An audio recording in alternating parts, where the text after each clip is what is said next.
పులగం వెంకటరెడ్డి గారి పాలపల్లి విభాగం గిత్త పులగం వెంకటరెడ్డి గారు వెనిగండ్ల గుంటూరు జిల్లా.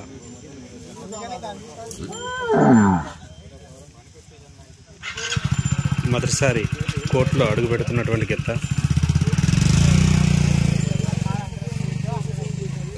గుంటూరు జిల్లా తక్కెలపాడు శ్రీ చౌడేశ్వరి అమ్మవారి జ్యోతుల మహోత్సవ సందర్భంగా పాలపల్లి విభాగానికి పోటీలు అయితే నిర్వహించడమైనది. ఈ పోటీలకు గాను పులగం వెంకటరెడ్డి గారి జాతిగిత్త వెనిగండ్ల కంబైన్ విభాగంలో దిగుతున్నటువంటి వంగపాడు ప్రకాశం జిల్లా వారి గిత్త కంబైన్ విభాగంలో దిగుతున్నటువంటి జత ఇది.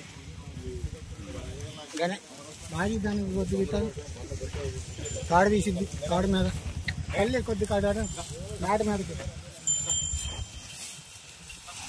తిరుగు